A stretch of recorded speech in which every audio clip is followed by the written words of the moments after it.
afternoon, an inquest into the death of a man who died following a confrontation with Prince Albert police has been scheduled for next month. 40-year-old Bowden Umferville was taken to hospital and put on life support in April of 2023. On April 1st, 2023, Umferville was in a vehicle that was reported stolen. During his arrest, Umferville was tasered, struck by batons, and kneed. He was eventually taken off life support. A report by the Serious Incident Response Team found Umferville died from cardiac arrest brought on by cocaine, and the position his body was in likely prevented him from breathing. Officers involved in his arrest were cleared of any wrongdoing. The inquest into his death is scheduled for Court of King's Bench in Prince Albert, July 20th to 24th. The jury may make recommendations to prevent similar deaths. An inmate who was a psychiatric correctional center in North Battleford has been released from custody by mistake. 26-year-old Kalisha Jackson is facing charges related to assault and confinement and was being held by the Saskatchewan Hospital North Battleford Integrated Correctional Facility. The province says she was released March 19th because of an administrative error. It adds Kalisha Jackson isn't believed to be a risk to the public, but if anyone sees her, they are asked to call police. A 9-year-old child was sent to hospital after a dog attack in Regina earlier this week. Police say patrol officers were stopped by 2 children Wednesday night. One of them had a wound on their face from the attack. Paramedics took the child to hospital. Police and animal protection officers found the dog at a nearby home. The animal is currently in the custody of Animal Protection Services. Brant Industries is appealing a court-imposed fine handed down in connection to a workplace incident that left an employee seriously injured. Brant was found guilty of 1 violation under the Occupational Health and Safety Act last October after an employee was badly injured in a forklift incident in Regina in 2021. The worker said he was trained and certified to use the equipment, but his documentation was never received by Brant. Brant was fined $55,000 for the incident. Lawyers for Brant are concerned about the trial judge's findings and are looking for an acquittal. The Crown has also filed its own appeal. The appeal hearing will continue September 11th.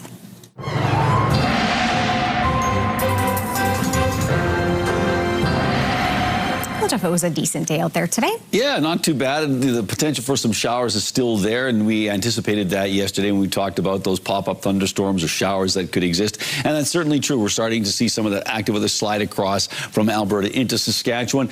We have an interesting sort of goodbye spring, hello summer situation shaping up as we head towards the summer solstice. And Father's Day could be a bit on the soggy side. We'll have more on that later. The 10th annual Rock Your Roots Walk for Reconciliation began from Victoria Park in Saskatoon this morning.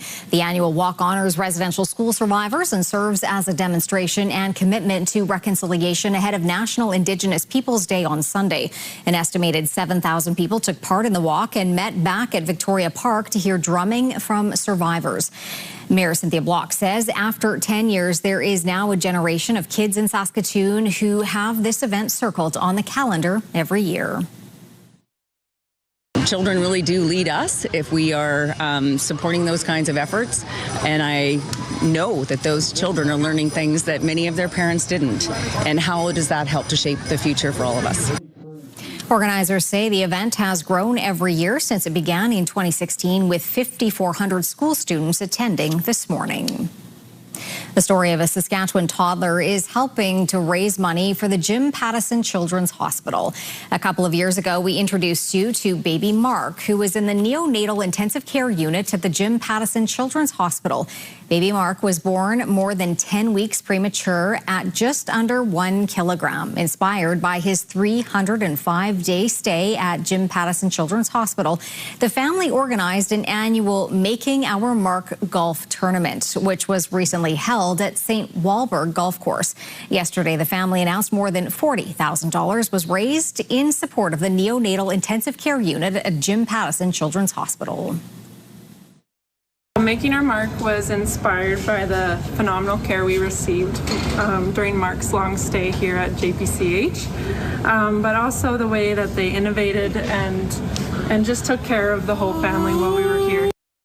The family says the hospital made a lasting impact on them and are happy to support the work they do for Saskatchewan children and families. The Saskatchewan Rough Rider Foundation is highlighting its widespread impact. Rider players traveled over 26,000 kilometers to 181 schools, reaching more than 45,000 Saskatchewan students. $3.3 million was committed to provincial football programs. The foundation says key areas of focus are literacy, activity, and youth mental health.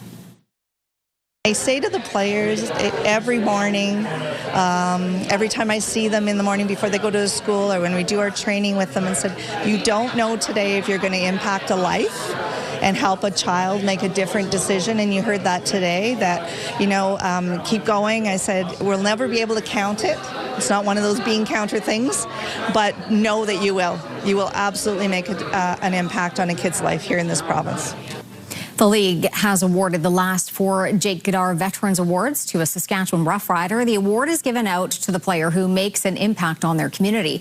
Most recently, Logan Furlan was the recipient, which he credited to the work of the Rough Rider Foundation.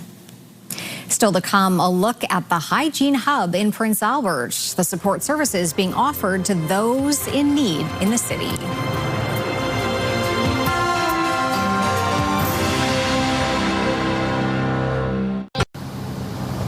We are on the corner of Central with Jim, who is the Community Safety and Wellbeing Coordinator for the City of Prince Albert.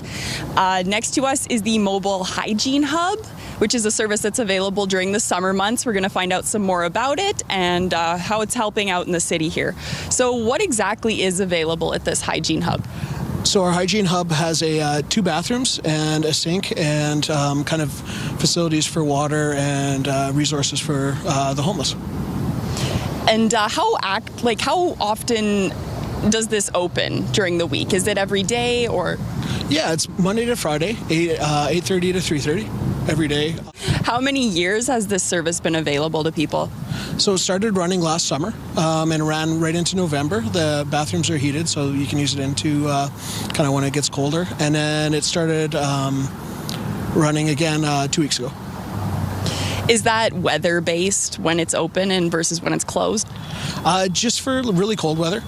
So it's difficult to set up if there's a lot of snow or if it's 40 below. But otherwise, if it's just a little rainy like today or if it's a little chilly, we can make do. We've got heaters and the tent's heated, so yeah. How busy has it been for the last 2 weeks since you opened? The last 2 weeks, they've been seeing about 28 clients per day. And I know last year they had seen up to 55 people a day. So I'm expecting that to pick up as the summer goes on. When people come here to use the Hygiene Hub, apart from the bathrooms, is there anything else that they're given access to?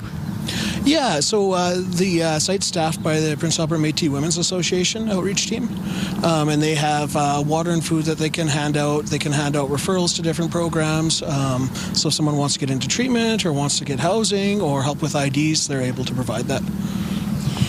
For clients who are visiting the Hygiene Hub, is there anyone where you've been able to help them out kind of down the continuum and getting IDs or finding housing? Yeah, so an example today, the other thing PMAT women are doing today is they have an ID clinic. So they've been able to refer people straight to that. But they're also able to call, we have our mobile complex needs team in the city. So if someone's, in a bit more of a crisis, they're able to call them for help. Or if someone's just showing up saying, hey, I want to get housing, they're able to bridge them right to a reaching home coordinator right away. Do you have a lot of requests for people looking for housing? Yeah, it varies, but it's quite common. We have about 279 homeless people in Prince Albert as of our last pit count, so there's a big demand for housing and kind of a shortage in the city for right now. So this lets people be a bit more proactive instead of, just coming for housing, I need housing now. We can start planning and, gives a point of contact for people to come back to and work on progress. Why is it important for people to have a valid ID? You need ID for almost everything. So to get a bank account, to pick up mail in a lot of places, and really anything where, hey, you need to prove your identity, you need it. So, anything to do with housing, banking, jobs, ID is critical. That's almost like a first point sort of on entering like the continuum of care, I want to call it. Would you agree with that statement or? Yeah, it's a point of contact, and so, you know, hey, we got bathrooms, so that's the draw, and then we've got staff here that can connect people to further services. Is there anything that we haven't mentioned that it's important to get across about this service? I don't think so. I think, well, kind of what I've been saying is just that we notice there's a lack of public bathrooms downtown, so this just gives people an option and, you know, kind of helps everyone stay friendly with each other. Hey, great. Well, thanks for having me out and explaining the situation here. All right, thank you.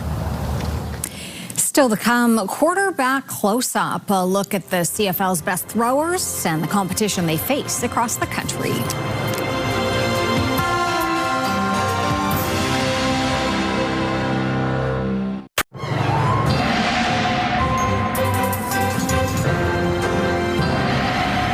All right, Jeff, could be an unsettled weekend, could not be. Hey. Mother Nature decided? It's going to be. Actually, you're right. Some places are going to be seeing a lot of rain. Saskatoon and Prince Albert might be a couple of those locations, the Battlefords. But other places, not so much. But it really all depends on. We've got a big low that's developing out in British Columbia, and that is going to bring the possibility of some severe weather tonight, particularly tonight, into areas up around Prince George. And then that same low is going to track across Alberta. Places like Edmonton could see up to 100 millimeters of rain, so that's like 4 inches of rain.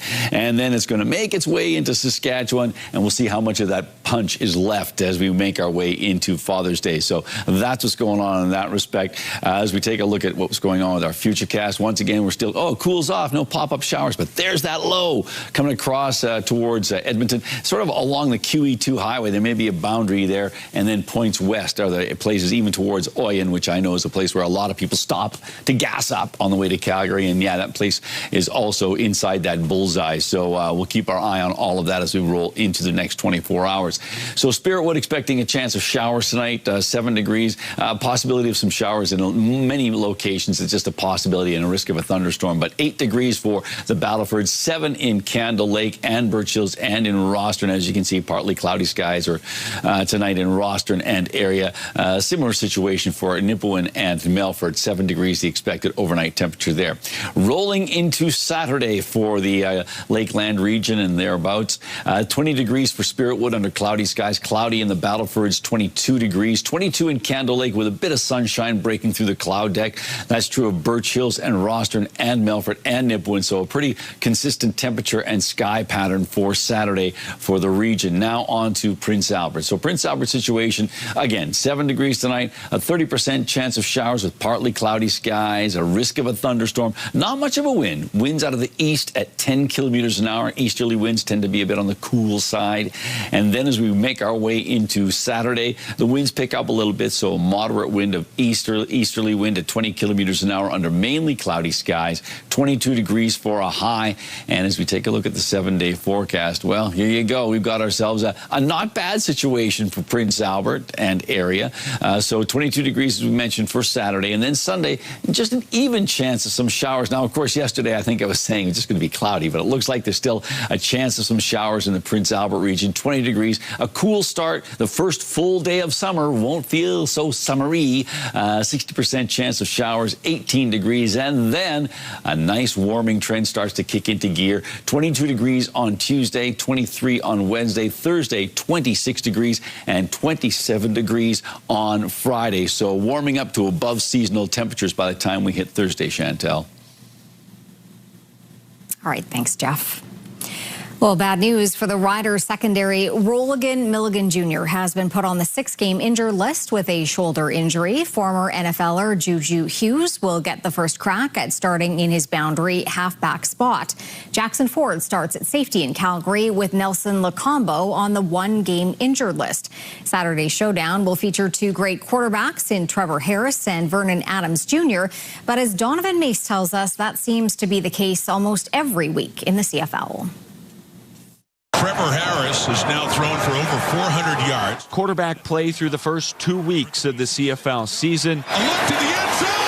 Touchdown again. Has some wondering if this group of pass throwers is one of the best the league has ever seen. Quarterbacks in the CFL are throwing the ball more often, throwing it deeper, and having more success doing it.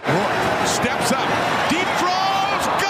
Naylor saying quarterbacks are already on an early pace to set league records for completion percentage, passes attempted and deep plays, as well as record lows for interceptions. The metrics are all positive for the passing game early in this season. Every team has very, very good quarterback play. In week 2 alone, 4 quarterbacks throwing for more than 400 yards. That is putting the dagger in someone. And pivots across the league are noticing it as well. You look at the quarterback play around the league now in the last couple of years. I mean, it's every game, right? There's a guy on the other team leading the charge. That makes for a great brand of football, and that's why they're seeing such high-level football and games coming down to the last minute. Trevor would say that. With the high-octane offenses throughout, coaches say the league has as much parity as ever. The quarterbacks in the league right now are all playing at a very high level. I think you look across the board, everybody's playing well. Looking at it, I think our guy played well as well, so just a lot of good quarterback play throughout the league. Players are getting better everywhere. A lot of movement across the league where you're seeing good players from whatever conference or division switch over. And if this early aerial approach continues, no team wants to get left behind. Every team in the league feels like they have a quarterback they can go out, air the ball deep, and win a game like that. And if you're not doing it, the other team is doing it. Donovan May, CTV News, Regina. Put him to bed, tuck him in. Do you have a community event you would like to promote? Or maybe you'd like to draw attention to your organization. Let your local CTV station help you spread the word. Contact us at 306-922-6020 or email panews@ctv.ca. You can appear on CTV Prince Albert's News at 5 and get your message to our viewers.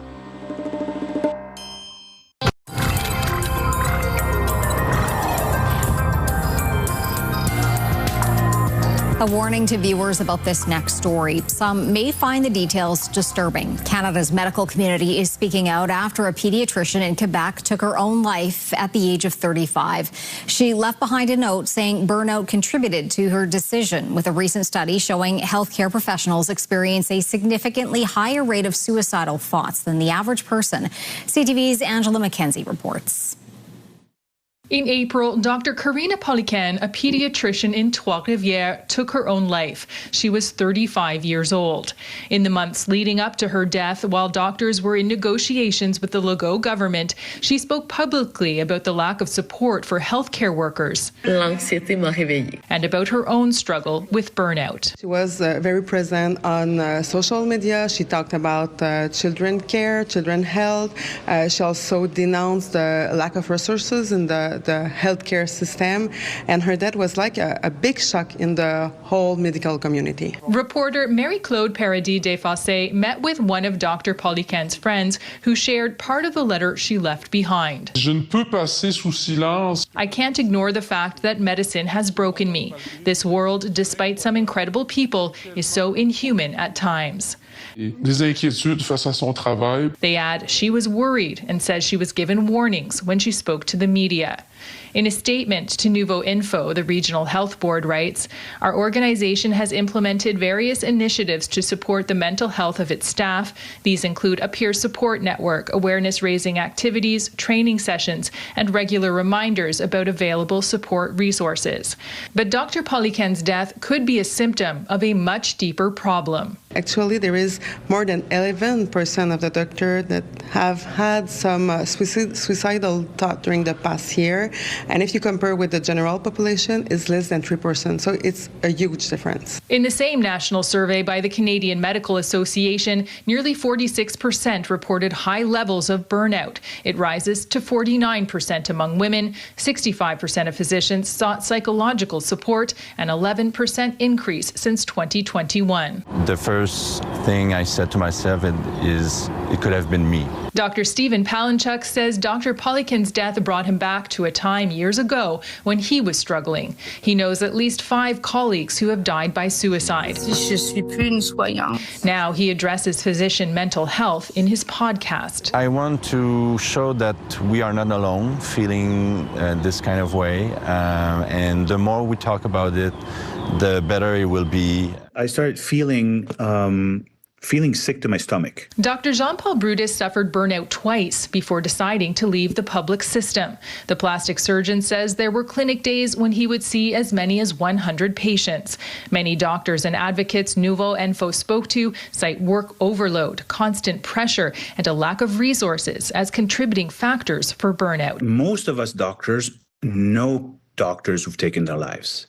And I personally know of about 4, personally. But I also know indirectly of well over 20. Some experts say physician distress is still taboo, and precise data on the number of doctors who die by suicide doesn't exist in Canada. That has some calling for change, including improved data collection. A doctor who dies, or a doctor who's unable to work for medical leave or whatnot, that's a lot of patients who don't have a doctor anymore. An issue many want to see urgently addressed to prevent more tragedies in the future. Angela McKenzie, CTV News. All right, Jeff, I think you're going to like this next story. Okay. Guinness World Records has announced its latest batch of icon awardees to celebrate the very best of their most recent holders. Among them is this guy, the 194-year-old tortoise named Jonathan, the oldest ever tortoise. There's also Nepali-British double amputee mountain climber Harry Buddha Magar, who holds the record for the first double above-knee amputee to climb Mount Everest. He's also the first double amputee to climb the 7 summits. Wow. Very impressive. Artemis 2 mission specialist Christina Cook, also an honoree since she holds the record for the longest continuous time in space for a female astronaut. So Those are impressive, as opposed to, hey, look how many, hot dogs they ate in a minute. So those are impressive things. Fair enough. For how many days in a row it can rain or something like that. Something like that. Hey, we've got ourselves a bit of a soggy Father's Day, but happy Father's Day nonetheless. We'll see you at 6.